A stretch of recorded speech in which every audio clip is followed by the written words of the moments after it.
நாடு முழுவதும் வடகிழக்கு பருவப்பெயர்ச்சி நிலைமை படிப்படியாக தாபிக்கப்பட்டுள்ளது. வடக்கு, வடமத்திய, கிழக்கு, மத்திய, வடமேல் மற்றும் ஊவா மாகாணங்களில் அவ்வப்போது மழையோ அல்லது இடியுடன் கூடிய மழையோ பெய்யக்கூடிய சாத்தியம் காணப்படுவதாக வளிமண்டலவியல் திணைக்களம் எதிர்வு கூறியுள்ளது. வடக்கு, வடமத்திய மற்றும் கிழக்கு மாகாணங்களில் 100 மில்லிமீட்டருக்கும் அதிகமான ஓரளவு பலத்த மழை வீழ்ச்சி எதிர்பார்க்கப்படுகிறது. நாட்டின் ஏனைய பிரதேசங்களில் பல இடங்களில் பிற்பகல் 1 மணிக்கு பின்னர் மழையோ அல்லது இடியுடன் கூடிய மழையோ பெய்யக்கூடிய சாத்தியம் காணப்படுகிறது. இந்த பிரதேசங்களில் சில இடங்களில் 75 மில்லிமீட்டருக்கும் அதிகமான ஓரளவு பலத்த மழை வீழ்ச்சி எதிர்பார்க்கப்படுகிறது. வடக்கு, வடமத்திய மற்றும் வடமேல் மாகாணங்களிலும் திருகோணமலை மாவட்டத்திலும் மத்திய மலைநாட்டின் கிழக்கு சரிவு பகுதிகளிலும் அவ்வப்போது மணித்தியாலயத்திற்கு 30 தொடக்கம் 40 கிலோமீட்டர் வரையான வேகத்தில் ஓரளவு பலத்த காற்று வீசக்கூடும் என எதிர்பார்க்கப்படுகிறது. சப்ரகமு, மத்திய மற்றும் தென் மாகாணங்களில் சில இடங்களில் அதிகாலை வேளையில் பனிமூட்டமான நிலை காணப்படும் என எதிர்பார்க்கப்படுகிறது. இடியுடன் கூடிய மழை பெய்யும் வேளைகளில் அப்பிரதேசங்களில் தற்காலிகமாக வீசக்கூடிய பலத்த காற்று மற்றும் மின்னல் தாக்கங்களினால் ஏற்படக்கூடிய பாதிப்புகளை குறைத்துக் கொள்ள தேவையான முன்னெச்சரிக்கை நடவடிக்கைகளை எடுத்துக் கொள்ளுமாறு பொதுமக்கள் அறிவுறுத்தப்படுகிறார்கள். மீகாகியுள்ள பிரதேசத்தின் மொரஹாஹெல போகபத்தன பகுதியில் மண் சரிவு ஒன்று ஏற்பட்டுள்ளது. குறித்த பகுதியில் இருந்து மக்களை வெளியேற்றும் நடவடிக்கைகள் முன்னெடுக்கப்பட்ட போதிலும் பாதுகாப்பு மையங்களுக்கு செல்லாத ஒரு சில குடும்பங்கள் தொடர்ந்து இங்கேயே தங்கியிருந்ததாக தெரிவிக்கப்படுகிறது. மண் சரிவு ஏற்பட்ட போதிலும் அந்த இடத்தில் இருந்து எந்தவிதமான உயிர் சேதங்களும் பதிவாகவில்லை என்றும் தெரிவிக்கப்படுகிறது. தற்போது நிலவும் தரைத்தோற்ற நிலைமைகள் மற்றும் வானிலை முன்னறிவிப்புகளுக்கு அமைய தேசிய கட்டிட ஆராய்ச்சி நிறுவனத்தினால் விடுக்கப்பட்டிருந்த மண் சரிவு எச்சரிக்கைகள் மேலும் நீடிக்கப்பட்டுள்ளன. இதன்படி 4 மாவட்டங்களில் உள்ள 40 பிரதேச செயலக பிரிவுகளுக்கு வெளியேறுவதற்கான சிவப்பு எச்சரிக்கை விடுக்கப்பட்டுள்ளது. இதுகுறித்து தேசிய கட்டிட நிறுவனத்தின் சிரேஷ்ட புவியியலாளர் கலாநிதி வசந்த சேனாதீர தெரிவிக்கையில், இப்பகுதிகளில் உள்ள பெரும்பாலான வீடுகள் கண்காணிக்கப்பட்டு வீட்டு உரிமையாளர்களுக்கு அதன் அபாய நிலை குறித்து அறிக்கை வழங்கப்பட்டுள்ளது. அந்த நபர்கள் இதில் அதிக கவனம் செலுத்த வேண்டும். முழு பிரதேச செயலக பிரிவும் ஆபத்தான நிலையில் உள்ளதாக இதில் கூறப்படவில்லை. அங்கு பாதுகாப்பான இடங்களும் உள்ளன. தமது வீடு மண்மேடு ஒன்றிற்கு அருகில் அமைந்திருந்தால் அந்த மக்கள் கண்டிப்பாக அவதானமாக இருக்க வேண்டும். மழை வீழ்ச்சியில் ஏதேனும் அதிகரிப்பு அவதானிக்கப்பட்டால் எச்சரிக்கையாக இருக்கவும். ஏனெனில் நாம் மலைகளை அண்டிய பகுதிகளில் வாழ்கிறோம் என்றாலே ஒருவித ஆபத்தான நிலை காணப்படுகிறது. மண் சரிவுகளினால் 458 மரணங்கள் பதிவாகியுள்ளன. மண்மேடு சரிவுகள் மற்றும் மண் சரிவுகள் 698 சம்பவித்துள்ளன. 37 பாறை புரள்கள் சம்பவங்களும் பதிவாகியுள்ளன என தெரிவித்தார். இதேவேளை 2ஆம் கட்டத்தின் கீழ் 5 மாவட்டங்களில் உள்ள 32 பிரதேச செயலக பிரிவுகளுக்கு அவதானத்துடன் இருக்குமாறு விடுக்கப்பட்ட அறிவிப்பு தொடர்ந்தும் அமுலில் உள்ளது. 1ஆம் கட்டத்தின் கீழ் விழிப்புடன் இருக்குமாறு 3 மாவட்டங்களில் உள்ள 17 பிரதேச செயலக பிரிவுகளுக்கு விடுக்கப்பட்ட அறிவிப்பும் அமுலில் உள்ளது. எதிர்காலத்தில் பெய்யக்கூடிய மழையை பொறுத்து இந்த நிலைமைகள் மாறக்கூடும் என்று தேசிய கட்டட ஆராய்ச்சி நிறுவனம் குறிப்பிட்டுள்ளது. எச்சரிக்கை மட்டம் 3 வெளியேறுங்கள் சிவப்பு எச்சரிக்கை விடுக்கப்பட்ட இடங்கள் கண்டி மாவட்டம் உடுநுவர, கங்கவட்ட கொரல்ல, உடுதும்பர, தொலுவ, மினிப்பே, පාතෑවායට මැදදුඹර, දෙල්තොට, අකුරණ, ගංගහිරල කොරැල්ල, පාතදුඹර, යටිනුවර, තුම්බන, උඩුනුවර, ආරිස්පතුව, பூஜாபிட்டிய, பஸ்பாகை கொரல்ல, பன்வில, அத்தரலியாத்த, குண்டசாலை. கேகலை மாவட்டம் மாவனெல்ல, ரம்புக்கன, அரநாயக்க, புலத்கோபிட்டிய, கலிகமுவ, யட்டியந்தொட்ட, வரக்காப்புல. குர்நாகல் மாவட்டம் ரிதிகம, மல்லவபிட்டிய, மாவத்தகம. மாத்தலை மாவட்டம் நாவுல, ரத்தொட்ட, அம்பகங்க கொரல்ல, உக்குவல, வில்கமுவ, யட்டவத்த, மாத்தலை, பல்லேபுல, லக்கல, பல்லேகம. எச்சரிக்கை மட்டம் 2 அவதானத்துடன் இருக்க வேண்டிய இடங்கள் பதுளை மாவட்டம் பதுளை, அப்புத்தல, ஆலியல, கந்தகெட்டிய, பசர, மீகாகியுல, ஊவா பர்ணகம, வெளிமட, லுணுகல, எல்ல, பண்டாரவள, சொரணாத்தொட்ட, அல்தமுள்ள. கேகலை மாவட்டம் தெய்யோவிட்ட, தெர்னீகல, ருவான்வெல்ல, கேகல்ல. குருநாகல் மாவட்டம் பொல்காவல, அலவுவ. நுவரெலிய மாவட்டம் அம்பகமுவ கொரல்ல, தலவாக்கல, நோர்வூட், கொத்மலை மேற்கு, கொத்மலை கிழக்கு, வளப்பன, அங்குரன்கெத்த, நில்தண்டாஹின்ன, மதுரட்ட.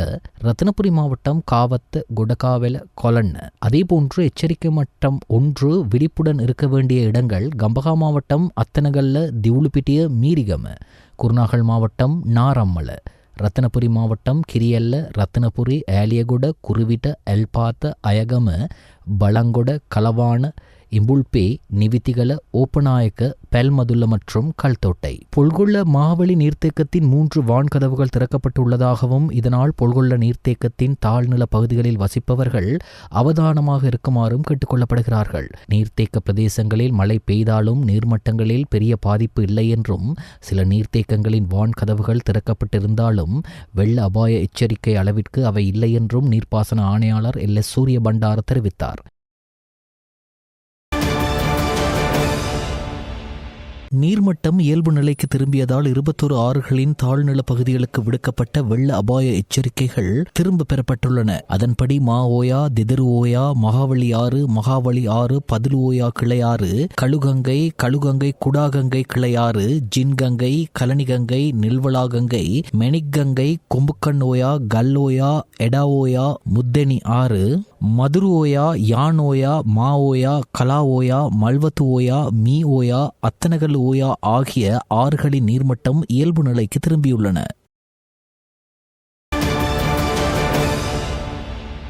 கொத்மல நீர்த்தேக்கத்தின் மீது கனரக வாகனங்களை பயணிப்பது தடை செய்யப்பட்டுள்ளதாக மகாவலி அதிகார சபையின் பணிப்பாளர் நாயகம் வலியுறுத்தியுள்ளார். இதேவேளை மகாவலி அதிகார சபைக்கு சொந்தமான 55 ஹெக்டேர் நிலப்பரப்பில் இடம்பெயர்ந்தவர்களை குடியமர்த்த திட்டமிட்டுள்ளதாகவும் நுவரெலியா மாவட்ட பாராளுமன்ற உறுப்பினர் மஞ்சுள சுரவீராராய்ச்சி தெரிவித்தார். கொத்மல நீர்த்தேக்கத்தின் வான் கதவுகளை திறப்பது தொடர்பில் இந்நாட்களில் பரப்பப்படும் வதந்திகள் பொய்யானவை எனவும் அறிவியல் ரீதியிலான தரவுகளின் அடிப்படையில் வான் கதவுகளை திறக்க கொத்மலை நீர்த்தேக்கத்திற்கு பொறுப்பான பொறியியலாளர் நடவடிக்கை எடுத்துள்ளதாகவும் மகாவலி அபிவிருத்தி அதிகார சபையின் பணிப்பாளர் நாயகம் HMJ ஏரத் குறிப்பிட்டுள்ளார். பணிப்பாளர் நாயகம் நேற்று பிற்பகல் கொத்மல நீர்த்தேக்க அணைக்கட்டை பார்வையிட்ட பின்னர் கொத்மல மகாவலி அபிவிருத்தி அதிகார சபையின் கேட்போர் கூடத்தில் நடைபெற்ற கூட்டத்தை தொடர்ந்து ஊடகங்களுக்கு கருத்து தெரிவிக்கும் போது இவ்வாறு தெரிவித்தார். இங்கு மேலும் கருத்து தெரிவித்த மகாவலி அபிவிருத்தி அதிகார சபையின் பணிப்பாளர் நாயகம் எதிர்காலத்தில் கொத்மல நீர்த்தேக்கத்தின் வான் கதவுகளை திறப்பதற்கு முன்னர் மக்களுக்கு அறிவிப்பதற்கு தற்போது நடைமுறையில் உள்ள முறைமையை விட வேறு முறையை நடைமுறைப்படுத்த நடவடிக்கை எடுக்கப்படும் என்று கூறினார். பிரதான வீதிகள் தடைப்பட்டுள்ளதால் நீர்த்தேக்க அணைக்கட்டின் ஊடாக வாகனங்கள் பயணிக்க அனுமதி வழங்கப்பட்டுள்ளதாகவும் நேற்று முதல் அணைக்கட்டின் மீது கனரக வாகனங்கள் பயணிப்பது முற்றாக தடை செய்யப்பட்டுள்ளதாகவும் தடைப்பட்டுள்ள வீதிகள் சீராகும் வரை இலகுரக வாகனங்கள் மட்டுமே அணைக்கட்டின் மீது பயணிக்க அனுமதிக்கப்படும் எனவும் அவர் மேலும் தெரிவித்தார். இக்கலந்துரையாடலில் நுவரெலியா மாவட்ட பாராளுமன்ற உறுப்பினர் அனுஷ்கா திலகரட்ன, நுவரெலியா மாவட்ட பிரதேச செயலாளர்கள் உள்ளிட்ட பல அதிகாரிகள் கலந்து கொண்டனர். டிட்வா சூறாவளியால் ஏற்பட்ட பேரழிவிலிருந்து நாட்டை மீண்டும் கட்டியெழுப்புவதற்காக ஆரம்பிக்கப்பட்டுள்ள ரீபில்டிங் ஸ்ரீலங்கா திட்டத்திற்கு உள்நாட்டிலும் வெளிநாட்டிலும் இருந்து இலங்கையர்கள் மற்றும் பல்வேறு நிறுவனங்கள் 1893 மில்லியன் ரூபாய் நிதி உதவி வழங்கியுள்ளதாக நிதி திட்டமிடல் மற்றும் பொருளாதார அபிவிருத்தி அமைச்சின் செயலாளர் அர்ஷன சூரியபெரும தெரிவித்தார். சூறாவளியில் சேதமடைந்த வர்த்தகங்கள் மற்றும் சொத்துக்களுக்கு இழப்பீடு வழங்குவதற்கான திட்டத்தை தயாரிப்பது குறித்து இலங்கை காப்புறுதி ஒழுங்குமுறைப்படுத்தல் ஆணைக்குழுவின் தலைமையில் அனைத்து காப்புறுதி நிறுவனங்களின் தலைவர்களின் பங்கேற்புடன் கலந்துரையாடல் ஒன்று நடைபெற்றதாகவும் நிதியமைச்சின் செயலாளர் தெரிவித்தார். இந்த அனர்த்த சூழ்நிலையில் சேதமடைந்த வர்த்தகங்கள், சொத்துக்கள் மற்றும் உயிர்களுக்கு உடனடி இழப்பீடு வழங்குவதற்கான ஒரு பொறிமுறையை அனைத்து காப்புறுதி நிறுவனங்களும் ஏற்கனவே ஆரம்பித்துள்ளதாகவும் அவர் குறிப்பிட்டார்.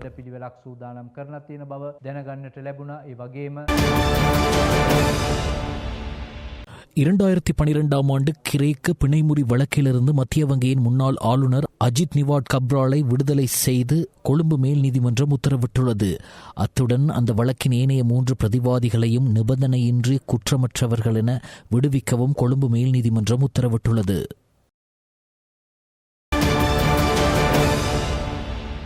கொழும்பு நகரம் வெள்ளத்தில் மூழ்குவதற்கு பிரதான காரணம் தனிப்பட்ட அரசியல் தேவைகளுக்காக மேற்கொள்ளப்பட்ட அத்துமீறிய கட்டுமானங்களே என்று பிரதமர் கலாநிதி ஹரணி அமரசூரிய தெரிவித்துள்ளார். கொழும்பு மாவட்ட அனர்த்த முகாமைத்துவ குழு கூட்டத்தில் கலந்து கொண்டே அவர் இதனை குறிப்பிட்டார். கொழும்பு மாவட்டத்துக்குள் சரியான திட்டமிடல் இல்லாமல் பல்வேறு அரசியல் நிகழ்ச்சி நிரல்களின் கீழும் மிகவும் தனிப்பட்ட அரசியல் நிகழ்ச்சி நிரல்களுக்குள்ளும் எடுக்கப்பட்ட தீர்மானங்களால் தான் கொழும்பு மாவட்ட மக்கள் இந்த முறையில் ஆபத்தான சூழ்நிலையை எதிர்கொண்டுள்ளனர் என்பது மிகவும் தெளிவாகிறது. ஜனாதிபதி முன்வைத்ததன்படி இனிமேல் இந்த விதமான அத்துமீறிய கட்டுமானங்கள் மற்றும் ஆபத்தான இடங்களில் மக்கள் கட்டுமானங்களை மேற்கொள்வதற்கு எந்த விதத்திலும் இடமளிக்க மாட்டாது என்பதை நாம் உறுதி செய்துள்ளோம். கொழும்பு மாவட்டத்தின் ஆபத்தான பகுதிகளில் வாழும் மக்களுக்கு மாற்று வழிகள் வழங்கப்பட வேண்டும் என்று நாம் கலந்துரையாடினோம். அங்கு மேலும் கருத்து தெரிவித்த அவர், கொழும்பு மாவட்டத்தில் வெள்ள கட்டுப்பாட்டிற்காக பொதுவான திட்டம் ஒன்றை முன்வைப்பதற்கு நடவடிக்கை எடுக்கப்படும் என்றும் கூறினார்.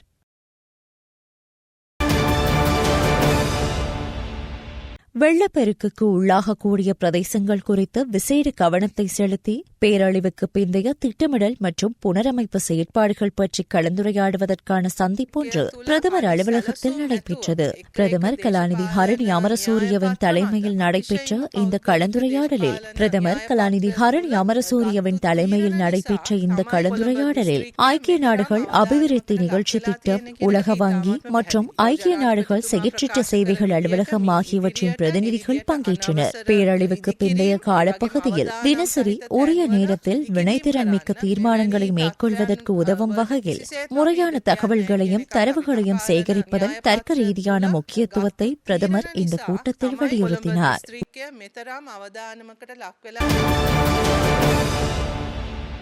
சீரற்ற வானிலையால் பாதிப்படைந்த பதிவு செய்யப்பட்ட கைத்தொழில் நிறுவனத்திற்கு ஆரம்ப நிவாரண நிதியாக 2 லட்சம் ரூபாய் வழங்கப்படும் என கைத்தொழில் பிரதி அமைச்சர் சதுரங்க அபேசிங்க தெரிவித்துள்ளார். எதிர்வரும் டிசம்பர் மாதம் 16ஆம் தேதிக்கு முன் பாதிக்கப்பட்ட கைத்தொழில்கள் பதிவு செய்யப்பட வேண்டும் என்றும் அவர்கள் வாட்ஸ்அப் மூலமாகவும் அந்த பதிவு தகவல்களை அனுப்பலாம் என்றும் பிரதி அமைச்சர் சதுரங்க அபேசிங்க தெரிவித்துள்ளார்.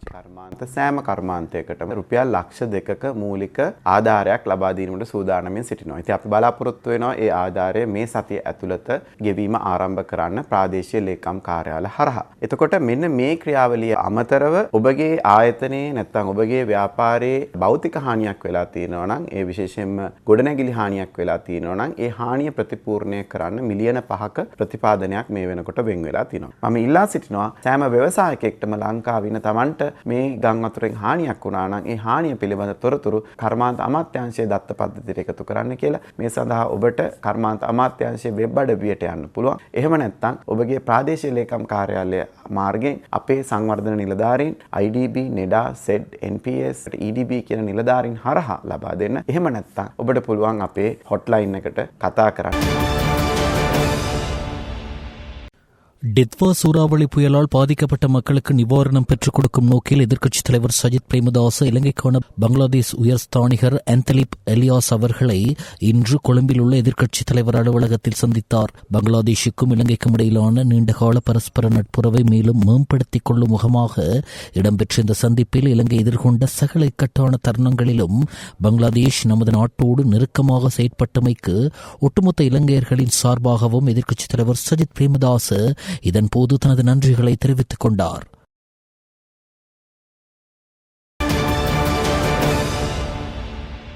இன்று முதல் பிரதான ரயில் மார்க்கத்தின் சில அலுவலக ரயில்கள் வழமை போல் இயக்க திட்டமிடப்பட்டுள்ளதாக ரயில்வே திணைக்களம் தெரிவித்துள்ளது.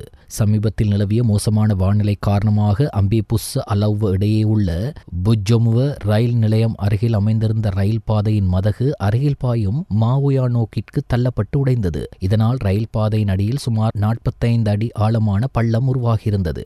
இதன் காரணமாக பிரதான மார்க்கத்தில் ரயில் போக்குவரத்து தடைப்பட்டதுடன் பிரதான வடக்கு மற்றும் கிழக்கு ரயில் பாதைகளில் ரயில் சேவைகள் நிறுத்தப்பட்டிருந்தன. இதனால் ரயில் போக்குவரத்து கொழும்பு கோட்டை முதல் அம்பேபுஸ்ஸ வரை மட்டுமே மட்டுப்படுத்தப்பட்டிருந்தது. தன்னார்வ குழுக்கள் மற்றும் இலங்கை ராணுவத்தின் பங்களிப்புடன் அம்பேபுஸ்ஸ அலௌவ இடையே புஜ்ஜமுவ ரயில் பாதையில் இருந்த தடைகள் அகற்றப்பட்டு இன்று ரயில் பாதை சீரமைக்கப்பட்டதாக ரயில்வே திணைக்களம் தெரிவித்துள்ளது. இதன்படி இன்று காலை ரம்புக்கன, பொல்காவலு மற்றும் குர்நாகல் ஆகிய பகுதிகளில் இருந்து இயக்கப்பட்ட அலுவலக ரயில்களின் சேவை அட்டவணையை ரயில்வே திணைக்களம் வெளியிட்டிருந்தது.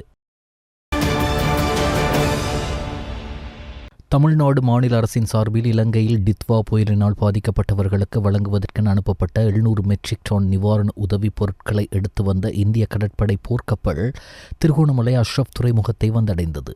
இக்கப்பலை இறங்குதுறையில் வைத்து பிரதி அமைச்சர் அருண் ஹேமச்சந்திர, பாராளுமன்ற உறுப்பினர் ரொஷான் அக்மீமன, மாவட்ட அரசாங்க அதிபர் WGM ஹேமந்தகுமார் மற்றும் இலங்கைக்கான இந்தியாவின் யாழ் துணை தூதரக துணை தூதர் சாய் முரளி ஆகியோரும் வரவேற்றனர்.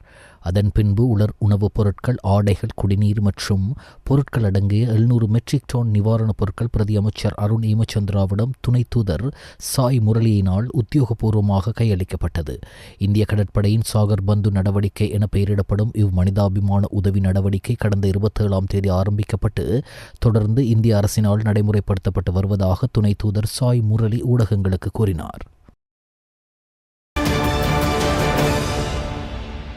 சீரற்ற வானிலை காரணமாக பாதிக்கப்பட்ட இலங்கை மக்களுக்கு நிவாரணம் வழங்கும் நோக்குடன் ரஷ்யாவின் மனிதாபிமான உதவிப் பொருட்களுடன் கூடிய விமானம் இலங்கை நோக்கி புறப்பட்டுள்ளது. அதன்படி 35 டன் அளவுடன் மனிதாபிமான உதவிப் பொருட்களை கொண்ட விமானம் இலங்கை நோக்கி புறப்பட்டதாக இலங்கை தூதுவர் ஷோபினி குணசேகர இன்று அதிகாலை தெரிவித்துள்ளார். 2004ஆம் ஆண்டு ஏற்பட்ட சுனாமிக்கு பிறகு இலங்கையில் ஏற்பட்ட மிக மோசமான இயற்கை அனர்த்தமான தித்வா புயலின் தாக்கம் காரணமாக இதுவரையில் 639 பேர் உயிரிழந்துள்ளனர். நாட்டின் மொத்த சனத்தொகையில் சுமார் 10% இதனால் பாதிக்கப்பட்டுள்ளதாகவும் கூறப்படுகிறது. இந்த பேரிடர் சூழலில் இலங்கைக்கு அநேகமான நாடுகள் தமது உதவிகளை செய்தும் நிவாரணங்களை அனுப்பி வருகின்றமை குறிப்பிடத்தக்க விடயமாகும். தித்வா புயலால் பாதிக்கப்பட்ட இலங்கையர்களுக்கு நிவாரண உதவிகளை இஸ்ரேல் வழங்கியுள்ளது.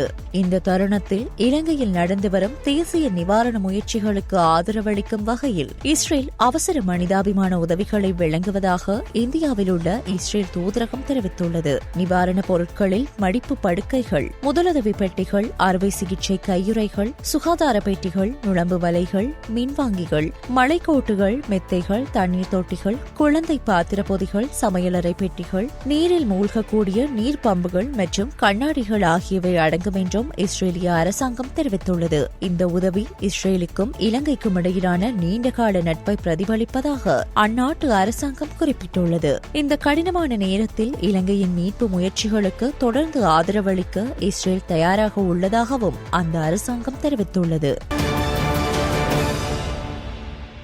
இலங்கையின் அனர்த்த மீட்பு பணியில் ஈடுபடும் இந்தியாவின் சாகர் பந்து நடவடிக்கையின் கீழ் இலங்கைக்கு அனர்த்த நிவாரண உதவிகளுடன் 9வது இந்திய விமானம் கட்டுநாயக்க விமான நிலையத்தை வந்தடைந்தது. இந்த விமானத்தில் 110 அடி நீளம் 65 மெட்ரிக் டன் எடையும் கொண்ட பெய்லி பாலம், ஒரு ஜேசிபி பெக்கோ வாகனத்துடன் இந்திய ராணுவ பொறியியலாளர் படையின் 13 பொறியியலாளர்கள் நாட்டை வந்தடைந்தனர். இந்திய விமானப்படையின் மிகப்பெரிய சரக்கு விமானமான C-17 இந்தியாவின் ஆக்ராவிலிருந்து கட்டுநாயக்க விமான நிலையத்திற்கு வந்தடைந்தது. இலங்கை ராணுவ பொறியியலாளர் படையின் அதிகாரிகள் குழுவும் இலங்கையில் உள்ள இந்திய உயர்ஸ்தானிகர் ஆலயத்தின் அதிகாரிகள் குழுவும் இதனை வரவேற்றனர். வெள்ள பேரிடரினால் இறந்த விலங்குகளின் உடல்கள் மனித நுகர்வுக்காக விற்பனைக்கு கொண்டு செல்லப்படுவதாக பொது சுகாதார பரிசோதகர்கள் சங்கம் தெரிவித்துள்ளது. எனவே கோழி இறைச்சி மற்றும் ஏனைய இறைச்சி வகைகளை வாங்கும் போது அவதானம் தேவை என்றும், இறைச்சிகளின் நிறங்களை வைத்து அது புதியதா அல்லது பழையதா என்பதையும் கண்டுபிடிக்க முடியும் என்றும் பொது சுகாதார பரிசோதகர்கள் சங்கம் தெரிவித்துள்ளது. நாட்டில் ஏற்பட்ட பேரிடர் நிலைமையினால் பாதிக்கப்பட்டு பெற்றோரை இழந்த சிறுவர்கள் தொடர்பில் புதிய அறிவிப்பு வெளியாகியுள்ளது. அதன்படி குறித்த சிறுவர்கள் சமூக நலன்புரி, நன்னடத்தை மற்றும் சிறுவர்கள் நாட்டில் ஏற்பட்ட பேரிடர் நிலைமையினால் பாதிக்கப்பட்டு பெற்றோரை இழந்த சிறுவர்கள் தொடர்பில் புதிய அறிவிப்பு வெளியாகியுள்ளது. அதன்படி குறித்த சிறுவர்கள் சமூக நலன்புரி, நன்னடத்தை மற்றும் சிறுவர் பாதுகாப்பு சேவை திணைக்களத்தின் கீழ் பாதுகாக்கப்படுவார்கள் என தெரிவிக்கப்பட்டுள்ளது. தேசிய சிறுவர் பாதுகாப்பு அதிகார சபையின் பணிப்பாளர் ஷானிகா மலல்கொட இந்த விடயத்தினை குறிப்பிட்டுள்ளார். பெற்றோரை இழந்த சிறுவர்களின் பாதுகாப்பு மற்றும் நலன்புரிக்கு தேவையான அனைத்து நடவடிக்கைகளும் திணைக்களத்தின் கீழ் மேற்கொள்ளப்படும். அதிதீவிர வானிலையால் ஏற்பட்ட வெள்ளம் மற்றும் மண் சரிவால் பாதிக்கப்பட்ட சிறுவர்களின் எண்ணிக்கை தொடர்பான தரவுகளை சேகரிக்கும் பணி மகளிர் மற்றும் சிறுவர் விவகார அமைச்சிடம் ஒப்படைக்கப்பட்டுள்ளது என்றும் அவர் கூறியுள்ளார். ஃபீல்ட் மார்ஷல் சரத் பொன்சேகா எழுதிய நாட்டிற்கு இராணுவ தளபதியின் வாக்குறுதி, அடுத்த இராணுவ தளபதிக்கு இந்த போரை நான் விட்டுச் செல்ல மாட்டேன் என்ற புத்தகம் வெளியீடு நேற்று கொழும்பு பாதுகாப்பு சேவைகள் கல்லூரி கேட்போர் கூடத்தில் நடைபெற்றது. இந்நிகழ்வில் பிரதி பாதுகாப்பு அமைச்சர் மேஜர் ஜெனரல் அருண் ஜெயசேகர பிரதம அதிதியாக கலந்து கொண்டார். பாதுகாப்பு செயலாளர் air vice marshal Sampath Thuyacontha கௌரவ அதிதியாக கலந்து கொண்டார். இலங்கையின் நவீன வரலாற்றில் ஒரு தீர்க்கமான காலகட்டத்தில் தனது அனுபவங்களையும் தான் அனுபவித்த தலைமைத்துவ சவால்கள் தொடர்பில் ஃபீல்ட் மார்ஷல் சரத் பொன்சேகா உரையாற்றினார். இந்த நிகழ்வில் மகா சங்கத்தினர், அனோமா பொன்சேகா மற்றும் குடும்ப உறுப்பினர்கள், முப்படைகளின் தளபதிகள், முன்னாள் இராணுவ தளபதிகள், ஃபீல்ட் மார்ஷலின் இராணுவ சகாக்கள், ராஜதந்திரிகள், முப்படைகளின் ஓய்வு பெற்ற சிரேஷ்ட அதிகாரிகள் உட்பட பல பிரமுகர்கள் கலந்து கொண்டனர். காலி பியத்திகம புகையிரத கடவையில் காரொன்று புகையிரதத்துடன் மோதி விபத்துக்குள்ளாகியுள்ளது. காலியில் இருந்து கொழும்பு கோட்டை நோக்கி பயணித்த புகையிரதத்துடனேயே இந்த கார் மோதியுள்ளது. வெள்ள நிவாரண உதவிகளை கொண்டு சென்ற காரொன்றே இவ்வாறு விபத்துக்குள்ளாகியுள்ளதாகவும் குறித்த விபத்தில் யாருக்கும் எவ்வித காயங்களும் ஏற்படவில்லை என்றும் போலீசார் தெரிவித்துள்ளனர். நாட்டில் நிலவிய சீரற்ற காலநிலை காரணமாக காசல்ரி பகுதியில் உள்ள ஹட்டன் நோட்டன் வீதி பாலம் கடும் சேதத்திற்கு உள்ளானது. பாலத்தின் ஒரு பகுதி இடிந்து விழும் அபாயத்தில் உள்ளதால் அங்கு புதிய பாலம் ஒன்றை அமைக்க வேண்டிய தேவை ஏற்பட்டுள்ளது. இதற்கமைய தற்காலிக இரும்பு பாலம் ஒன்றை பொருத்துவதற்கான கட்டுமான பணிகள் இன்று ஆரம்பிக்கப்பட்டுள்ளன. இப்பணிகள் கண்டியில் அமைந்துள்ள பல்லேகல 31வது ராணுவ பொறியியல் படைப்பிரிவினர் வீதி அபிவிருத்தி அதிகார சபையின் பொறியியல் பிரிவுடன் இணைந்து முன்னெடுத்து வருகின்றனர்.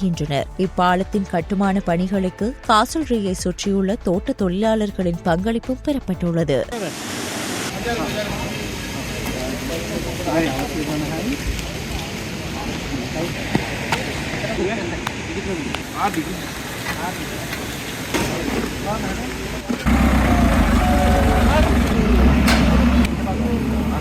இந்தோனேஷியாவில் அலுவலக கட்டிடம் ஒன்றில் ஏற்பட்ட தீ விபத்தில் உயிரிழந்தவர்களின் எண்ணிக்கை 22ஆக உயர்ந்துள்ளது. இந்தோனேஷிய தலைநகர் ஜகார்த்தாவில் அமைந்துள்ள 7 அடுக்குமாடி அலுவலக கட்டிடம் ஒன்றில் நேற்று திடீரென தீ விபத்து ஏற்பட்டதாக தெரிவிக்கப்பட்டுள்ளது. இதனைத் தொடர்ந்து தகவல் அறிந்த சம்பவ இடத்திற்கு விரைந்த இந்தோனேஷிய தீயணைப்பு படையினரின் முயற்சியின் பின்னர் 5 ஆண்கள் மற்றும் 15 பெண்கள் உட்பட 22 பேரின் உடல்கள் மீட்கப்பட்டுள்ளன. இச்சம்பவத்தில் பாதிக்கப்பட்டவர்களில் பெரும்பாலானோர் மூச்சு திணறல் காரணமாக உயிரிழந்திருக்கலாம் எனவும் அவர்களது உடல்களில் தீக்காயங்கள் பெரிதாக இல்லை எனவும் தெரிவிக்கப்பட்டுள்ளது.